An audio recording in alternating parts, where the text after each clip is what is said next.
So, welcome back. I must say, when I listened to all these fantastic speakers, I thought, what a privilege I've had over the past 5 years to lead this consortium. I mean, real experts, but also, in terms of friendships that we've built over the years, it was just a fantastic experience. So it is now my privilege to introduce James Logan, who is professor at the London School of Hygiene and Tropical Medicine, who will now chair the third session. And it's now from the virus, we are now moving to the vector. Thank you, James. Thank you very much, Annalise, and hello, everybody. Great to be here, and thanks very much for the opportunity to chair this session. So I'm going to be talking a little bit about, or in the session, we're going to be covering the vector. We heard a little bit about that already from Louis Lambrecht. So we're going to be continuing that theme.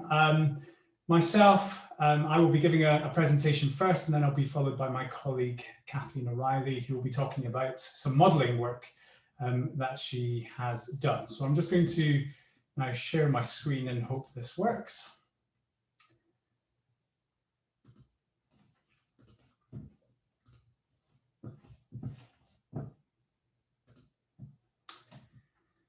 Okay, I hope that's working. If it isn't, please somebody do jump in and tell me.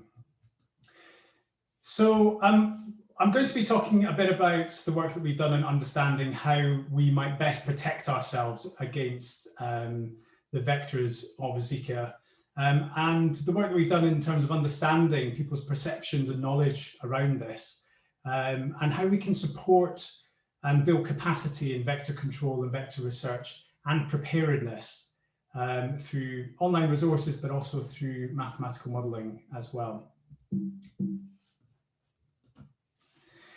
So, as many of us will know, Aedes mosquitoes bite quite often outdoors and quite often during the day as well. And this means they are a particular problem, particularly for people who are going about their everyday lives. So when it comes to thinking about Zika transmission, we do have to think about how we can protect ourselves, how people can protect themselves when they are outside and going about their sort of everyday work and life. So personal protection methods seems to be quite an appealing approach. Can we protect ourselves when we're on the move, essentially? So we've done some work exploring knowledge and perceptions around this, and we wanted to know basically first, what do people know about Zika transmission? How do they feel about repellents and other types of vector control? We wanted to model the likely effects of repellents if we were to use them in this sort of scenario. And then part of the work we did as well was to try and develop products which were efficacious, but would also be acceptable to users in this context. So we'll cover the focus group studies first. And we held focus groups with pregnant and non-pregnant women, and in fact their partners as well, in 2 cities in Colombia and in Brazil. And the aim of those focus groups were to explore knowledge and perceived threats from arboviruses, personal and community mosquito prevention methods, and cues to actions, barriers to repellent use, and preferences for new tools. So there are several papers from this work, and I'm going to sort of distill it right down to the main points here. I can't share it all with you. But one thing we found was that several participants recalled no community vector control interventions at all and felt that their community was pretty much abandoned. The accessibility of mosquito repellents seemed to be a greater barrier than the perceived effectiveness or safety. So we always think that people don't tend to like to use them because they think repellents are unsafe. And although that did come up, it was actually accessibility to the repellents that was probably a greater factor in preventing people using them. Interestingly, some pregnant women claimed that the focus group discussion was the first time they'd actually learned about Zika-related congenital abnormalities, which I think is perhaps surprising in some ways, but obviously demonstrates that the messaging perhaps hadn't penetrated down to many people, potentially. Sexual transmission of Zika was poorly understood. Some people felt that the burden of Zika prevention was largely placed on women, and there was quite a lot of misinterpreted information that had been provided, or people distrusted it. So although they saw the information, they didn't really believe what it was saying. Another feeling was that the Zika messaging was too fleeting. It slowed down too quickly and stopped altogether during the epidemic. So we also looked at the Zika messaging itself, and we looked at posters that had been used in the campaign in Brazil. The posters largely focused on mosquito-borne transmission and the need to eliminate breeding sites. So that's good, that's obviously important information, but what we found was that it was lacking in other areas. So for example, talking about the risk of sexual and congenital transmission of Zika and the importance of alternative preventative actions. So from this, we concluded that there is a future need for future campaigns to fully capture the route of transmission and methods to reduce transmission, not just for Zika, but beyond for other diseases as well, potentially. Include tackling the barriers to engaging in preventative behaviours and highlight the benefits of prevention. So although some preventions were sort of displayed on these posters, I think the benefits of using them wasn't perhaps communicated. And also understanding better how to use the technologies that are available. So we have technologies like repellents that are available, but one of the biggest problems that we have is that we don't really know how well those kind of technologies work in these circumstances. And that's a potential area that needs to be improved upon so that messaging can be improved and recommendations can be improved, not just for Zika, but for other diseases going forward. Now, we also explored what sort of product people would feel would be appropriate. And these were the sort of main messages. So people felt that the product should have a non-chemical odor. It should be natural, potentially plant-derived, something that smells nice and would be perceived to be safe. It should be spatially repellent, so be able to protect you. You wouldn't have to sort of cover everywhere, but it would protect anywhere that wasn't covered by it. So normally repellents you have to cover everywhere, otherwise they don't work. Be applicable to clothing of the wearer's choice. So although we looked at impregnated clothing, people were sort of not really willing to wear clothing that they had to buy that wasn't really their style. So that was really important, otherwise they just wouldn't wear it. And it would have to be low cost and durable with long periods between reapplication. And that's one of the biggest challenges that we have with any kind of repellent at the moment, is keeping it there for long enough. Also, it was felt that educational campaigns should accompany the use of these sorts of tools to avoid misconceptions, particularly around safety. Because although it didn't seem to be the main barrier, it's certainly one of the barriers that should be tackled. Because people believe that repellents are toxic and they're going to make them ill, when in fact there's very much evidence that repellents are safe as long as they're used appropriately. So all of this information has sort of been feeding into the work that we've been doing to look at developing products to protect. And this has been, I'm going to be completely honest, it's been a real challenge. So we've tried to make what's out there better, and it has been very, very hard, and probably because the technology isn't quite there yet. But we have looked at various different ways. So we thought that something that would be good, that would be incorporated into everyday life, would be a washing repellent. So imagine washing your clothes with a detergent, and that detergent contains a repellent. Well, that would be a great way to impregnate your clothing and give you protection. Now, the problem was, and we went through a lot of research in different areas here, and the problem was that the repellent washed out too quickly. So the concentration that was left on the clothing just wasn't great enough, and the technology seems to not exist for that. We also looked at treated clothing, so clothing that had been factory treated, and it did work to a certain extent, but again it washed out far too quickly, and then we had the problems of it not being particularly stylish in some cases, so that wasn't going to work either. So we focused on two other areas. One is a spray-on formulation. So this formulation can be applied to the skin. It doesn't have to achieve complete coverage of the skin because it can work at a spatial distance, but can also be applied to the clothing. So you can just sort of spray it all over. So that is one thing that we're trying and works really, really well. So even just applied to a little bit on the forearm and onto the clothing, you can achieve pretty much 100% protection.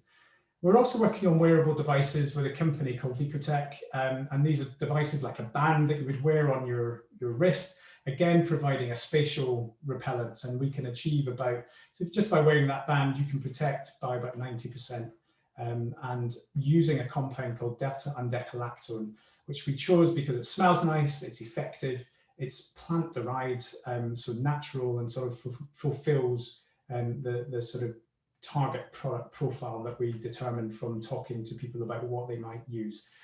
So very exciting results there. Some of these things didn't work, some of these things did work, and so we're taking forward the things that did work, and hopefully we'll have some new product types available soon.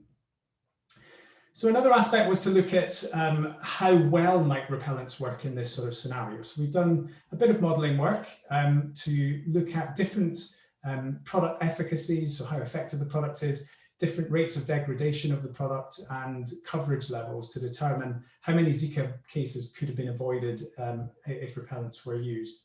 So we've looked at different scenarios here, just as an example. If 80% of the population of pregnant women were using repellents daily, then an estimated 50% of Zika cases could be avoided. So we don't need everybody to use them. And also what it shows is that you don't need necessarily to have 100% efficacy for this to have an impact as well. So that's given us some really good information about how we might exploit this going forward. So in the next part of the presentation, very briefly, I want to tell you about another very exciting piece of work that we've been doing, and this is more around capacity building, and it's called the Global Vector Hub. So this is an online resource. When the Zika outbreak happened, I was very much involved in the response in many ways, advising the UK government and also other organisations overseas. And I was being asked a lot of questions about the vectors and pathogens and what we know about dengue and various other things in various countries around the world, countries that I've never worked in before. And so I spent a lot of time researching, trying to get the right information very quickly to build up the right sort of picture. And I found it incredibly frustrating, as I'm sure a lot of you probably have, finding the right information, the right data, knowing who to talk to, seemed to be spread across the internet, and took me a very long time to get access to everything. So my thought was, right, we need to fix this and provide something that is a sort of one-stop shop for vector control and vector research. And then I met Trudy Lang from the Global Health Network, and we put our heads together and came up with this concept, the Global Vector Hub. So the Global Vector Hub basically does three things. It provides access to resources, it provides access to data and a repository for data, and it provides access to a network so that you can find out who is who, where in the world, and what is their expertise, linking people together. Just to give you a bit of insight into what the resources section looks like. So it's like going shopping. So if you're looking for a document, it might be a standard operating procedure or a risk assessment or a guideline. You can come here, you can do a search, and just as you would go online to buy some clothes or sort of food or whatever, you can search, you can filter, you can put items into your trolley and then go to the checkout. We don't charge, obviously, it's completely free and open access, but you can then download the documents and you can save them for later. So it's all in one place and very intuitive to use. We've got just short of 300 documents on there already. It's only been launched for a few months, but that is building all the time. And just so you know, one of the most accessed documents was the Global Vector Control Response WHO document, where we've had just over 1,300 views so far. Very excitingly, we've just launched training courses, so 126 training courses in medical entomology from 32 countries in 10 languages, and that's a collaboration with WHO and TDR, and that is now accessible on the Global Vector Hub, which is very exciting. In terms of data, there will be lots of data available that we're pulling in from other data resources and databases. And the idea here is that you can display this on a map, or you can download it and use it for your research purposes.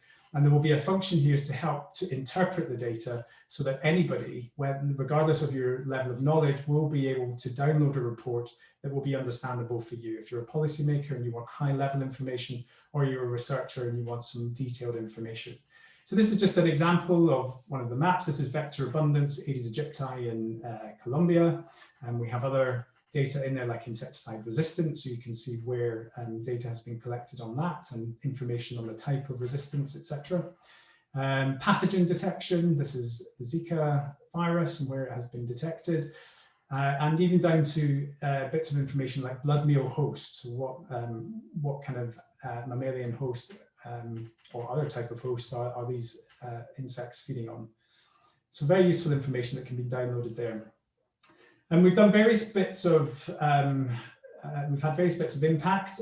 So we've run a workshop, again with Global Health Network, that was attended by more than 400 participants from 60 countries to discuss and identify the impact of COVID-19 on the global vector control effort.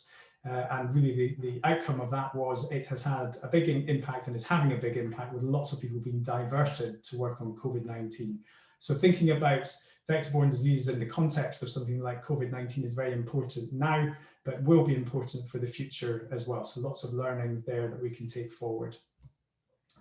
We've also launched a MOOC. So this is a massive open online course on vector-borne diseases generally. So we ran one on Zika already, which had around 20,000 participants. And then we launched another one very recently, more generally on vector-borne diseases, and we've had 4,500 people register for that as well, with really great feedback. So that resource will be on the Vector Hub too.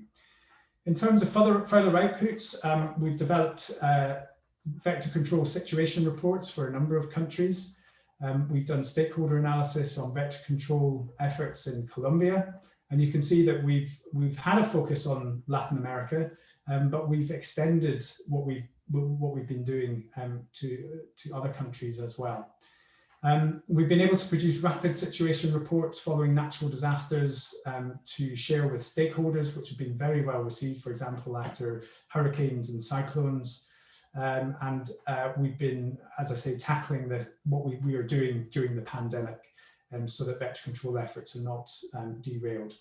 So this is the website. I'll put this link in the chat. Please do visit it and have a look around. It is a beta version at the moment, and the main version is going to be up very soon, and hopefully that will be a useful resource for lots of us.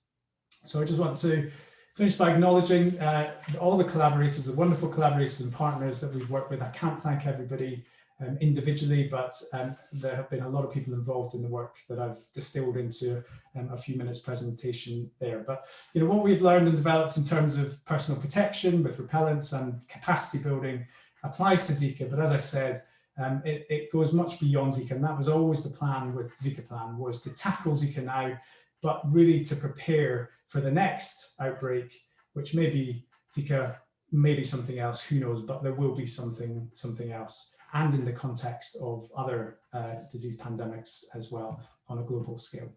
So I'm going to finish my presentation there. And if I can work out how to do this, I'm going to stop sharing my screen. Has that stopped sharing? I think it has. And I'm going to welcome Kathleen O'Reilly, who is here. Excellent. So Kathleen is a colleague of mine from the London School of Hygiene and Tropical Medicine, and is going to be talking to us about some of the modelling work that she's done, analysing and some reflections on the Zika virus epidemic. So over to you, Kathleen. Thank you. Thanks, James. Yeah, so I'm going to be talking about some modelling that was largely done in sort of 2017, 2018, looking at the end of the Zika virus epidemic in Latin America. So I'm going to describe very briefly some of the observations throughout the Zika virus epidemic in Latin America. A summary of the previous modelling studies, the rationale that we took in our modelling work and how we use this model. So looking at model predictions. So first of all, what did we observe? And I mean, we as a group of individuals who are interested in the Zika virus epidemic. So in 2015, it was essentially sort of the start of the epidemic spreading through Latin America. So for example, the Ministry of Health in Brazil declared a public health emergency in 2015. So this was the start of an increase in the number of cases. And several other countries across Latin America were reporting this new epidemic. 2016 saw a further rise in cases, so almost 500,000 cases were reported across the whole of Latin America. And of course, this was where cases of microcephaly were really starting to emerge quite strongly. WHO declared a public health emergency of international concern, and obviously the Olympics was happening at this point. And then 2017, we started to see a change in the epidemiology. So, well, the latter half of 2016 as well. So there was a reduction in cases. So overall, far less cases were observed. And so one of the questions at the time was, was 2017 just an off year? What's the risk of there being a resurgence in 2018 or additional years? And so this is where mathematical modelling became quite useful. So for those of you who sort of aren't so familiar with modelling as a sort of a research tool, some of the questions that can be answered when modelling epidemics are what will happen next. So here modellers would use the current cases and the model that you would sort of conceptualize sort of mathematically. But essentially what we're trying to do here is that we're trying to capture things that aren't necessarily directly observable. So one of the key sort of examples of this is population susceptibility. So by combining current cases and population susceptibility, you can use mathematical models to develop short and long-term projections of what would happen next.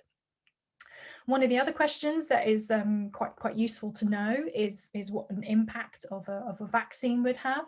And this was obviously quite an important question at the time for the epidemic. And of course, you can establish the utility of other interventions. So we've already seen this in the presentation that James just provided. So what are the potential effects of interventions on mosquitoes and people as well? And perhaps a more sort of academic exploration is what drives transmission. So this is quite important if you've got multiple opportunities to intervene in the population, but only limited resources. Which interventions should you target? And you can use mathematical models to help your understanding in what an effective intervention would be. So I think it's fair to say that there were a number of mathematical models developed by a number of individuals across the globe. And so I've just got a very broad summary of some of the main papers on models. And, all of these models had different model structures, different data applied to different populations. But there were three main conclusions from these sort of models. So the first is that there was likely to be exponential growth in the initial epidemic. And then the virus was likely to run out of susceptibles in the human population. And that was one of the reasons why the rate of infection would start to reduce.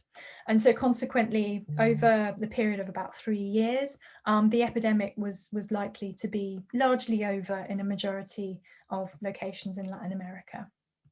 So what did we do that was, in any way different to the others? How did we add to the evidence base? So what we did, we put together a a mathematical model of the transmission of infection. So everyone in a population would start off susceptible, they would go through their infectious stages, and then they would recover. And because we wanted to model what was happening across the whole of Latin America, we modeled large cities in Latin America, and we included the movement of individuals between cities. We included seasonality in terms of transmission. So this means that we accounted for all of the complexity in mosquito dynamics by having a seasonality curve that was specific for each city, and based upon what we know about mosquito reproduction numbers, but also transmissibility and sort of the numbers of mosquitoes that are present. One of the challenges with the data when you're looking at a large population scale such as this is that the data quality was not always as good as we might have wanted it to be. So, for example, we couldn't really compare the rate of infection from one country to another because of issues in reporting rates. So what we did instead of fitting to the time series is that we actually fitted to data summaries and compared this to the the model summaries that came from different sort of parameter values within the model. So it was a slightly different approach to a majority of the others. This slide just illustrates well, actually each dot is just a representation of each country and also each state in Brazil and Mexico, but actually each large city was modeled in each of these examples. But this figure just sort of roughly illustrates the model fit to the data. So, you know, we use these data summaries so that there was some sort of error in there. But largely this model did a very good job of fitting to data within states in Brazil and Mexico and some countries in sort of the northern part of South America. When we compare the time series across specific countries and specific cities, so here I've just got an example of Aruba, Jamaica, Bahamas, Costa Rica, and 2 cities in Brazil. So you can see you know, in some circumstances, the model fits, which is shown in blue. It represented what was happening in the data really well, which is shown in red. And of course, in other examples, so Aruba being a case in point, we had quite a poor fit of the model in comparison to the data. So this is just sort of an illustration of some of the issues that we encountered. So what did we do with this information? So essentially, what does this mean for 2018 and beyond?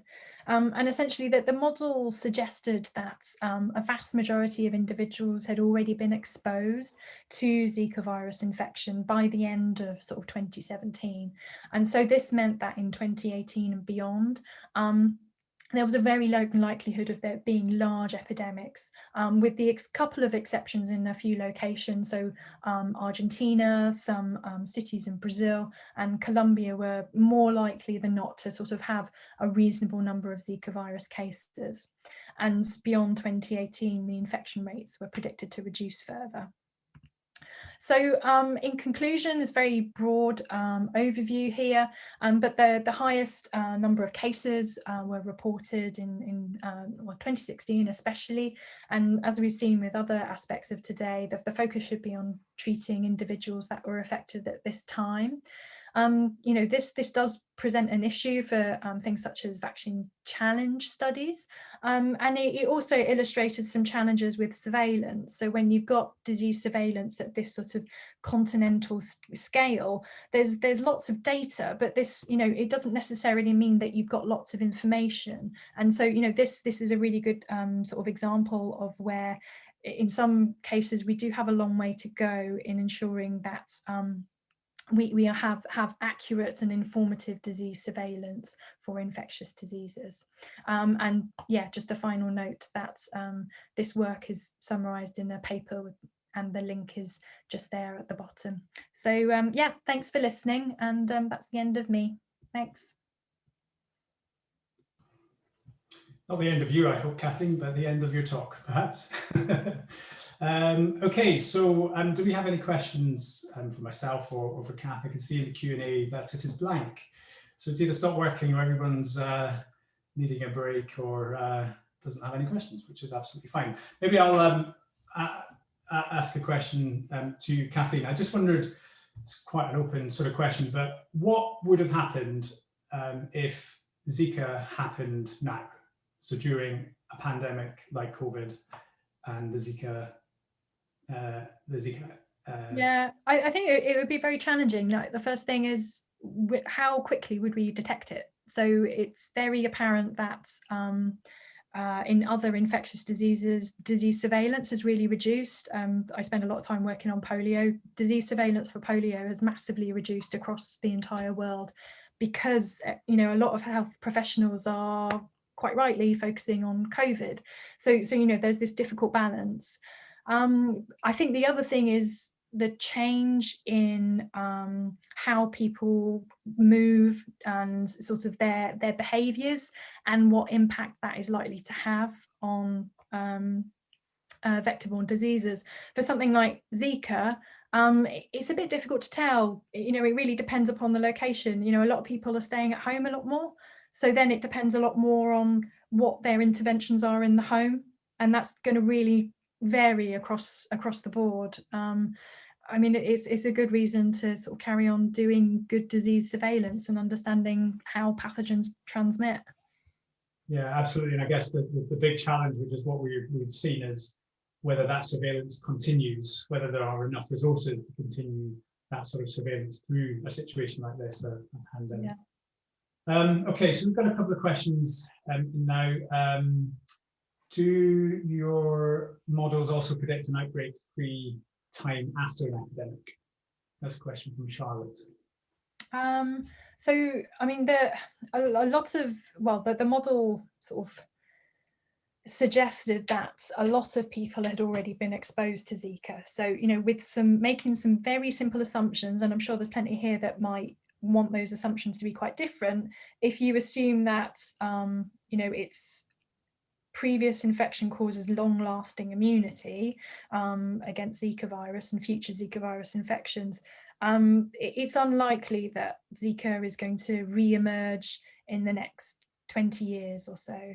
But like I say, you know, if that's only if your current immunity causes lifelong immunity. So, for example, if the Zika virus was to change substantially so that your current immunity is less effective, then that could change things. And also, you know, if there's populations that weren't infected, they might be quite small in number, so it's less likely. I think, you know, most seroprevalence studies illustrated some quite strong responses against Zika virus. So it does suggest that future epidemics, you know, in the next 20 years are low. I wouldn't say that there's no chance, but low. And do you mean that from Latin American point of view, or do you mean that sort of globally? With that? Yeah, I think, you know, I can only really make comments on Latin America, really. I think we've seen from other researchers today that you know, the biology of the Aedes aegypti, but also the virus in general, is quite different, as, you know, Africa, Asia being cases in point. Yeah, absolutely. Okay, so we've got another question here. Is passive surveillance enough for the detection of a highly asymptomatic Zika infection? Yeah, it's a very good question. I guess, yeah, how best to answer that one? I mean, you know, it should be a bare minimum. I think there are things within passive surveillance that you could do a better job of. So, for example, looking at serological responses in blood donors, I think has been extremely useful for COVID. That's illustrated its use. There was a really interesting study in the UK, I think published today, and I think that sort of passive surveillance does still have a very good use.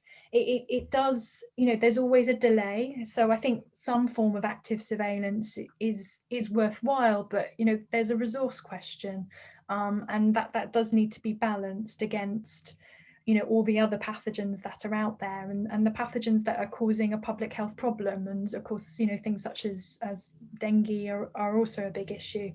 Combining surveillance for multiple diseases obviously makes a lot of sense, and I think that would be a very useful approach. Yeah, it'd be useful to know what's actually being done now from that point of view, actually. So there's another question from Anonymous, although I think it's Annalise. And it's, maybe we've addressed this already. I don't know if you've got anything to add to it, but when do you think Zika will come back again? When do you think it will come back again? Yeah, I guess, as a major epidemic disease where, there needs to be sort of multiple country interventions, potentially not for a long time. I think, it's, whilst modelling is sometimes referred to as a crystal ball, actually, those kind of questions are very difficult to answer with models because it isn't a crystal ball. And, that shouldn't mean that things such as vaccine development shouldn't be, stepped up and have the potential to be made readily available should something like Zika happen again. That's great.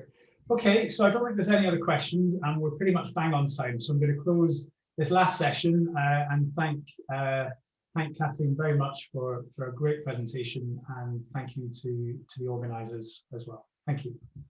Well, thank you, James and Kathleen for excellent presentations. I think we have had 3 very interesting sessions, as testified by lively questions and discussions. Zika plan has addressed many questions, but you all agree that many questions still remain unanswered. And I think the question when it would come back is an important one, and therefore, Kathleen, your modeling is important because it does drive vaccine development and financing of vaccine development. So building sustainable networks and the capacity to respond to the re-emergence of Zika in the near future or in 20 years' time, or the emergence of any other disease is really, it was and is the core of Zika plan. But this can only be done in collaboration with other research networks, in particular with some of the other Zika consortia. And let me acknowledge here the tremendous collaboration we've had over the past years with Zika Action and Zika Alliance. Only together with them, we can build a legacy that will last beyond this funding period. May I draw your attention to Zika Plan's website? Just Google Zika Plan and you will find it. Please have a look at all our activities, at the experts, at the sites that we have, the networks, but also click on publications so you can see and evaluate our scientific output through these scientific publications. In this context of the website, please allow me to thank Margot Luciano and her team from the Fondation Mérieux for creating and maintaining our exciting website, and also for all her efforts in writing our newsletters. And currently we're working on a series also of videos where she is responsible for.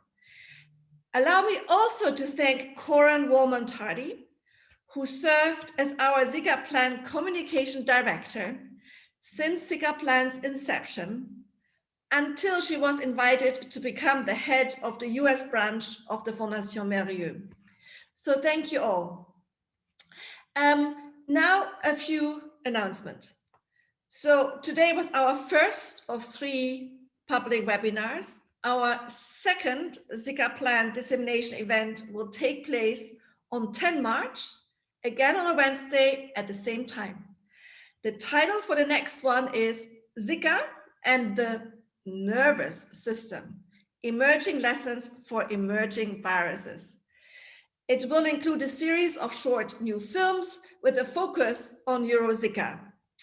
And as you know, Zika not only affected pregnant women and their offspring, but also adults in the sense of unusual neurological complications. And then the third and our final webinar will be on 24 March, also on a Wednesday afternoon. And during our final webinar, we will showcase the networks that were formed because of Zika Plan's funding. And these networks pertain to diagnostic platforms, the neurological networks, the birth defect surveillance, networks for training and capacity building. And remember, after all, our motto for Zika Plan was and is from urgent response to long-term capacity. So we will run that final seminar together with Zika Action and Zika Alliance.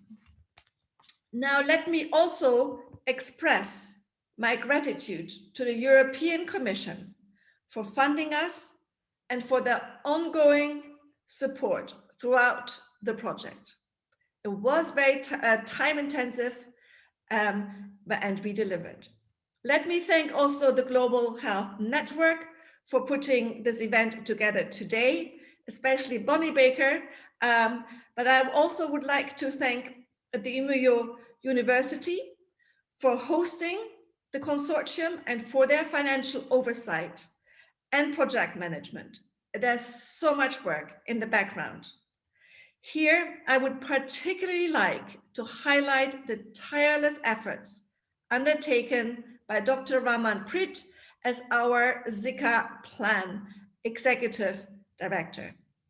It is really because of her that Zika Plan achieved what it has achieved today. So we finished punctually. We did our job for today. I hope you enjoyed it. See you again next time for the second on the 10th of March with the entire Neuro Zika team for a Neuro Zika event. Goodbye and thank you to all.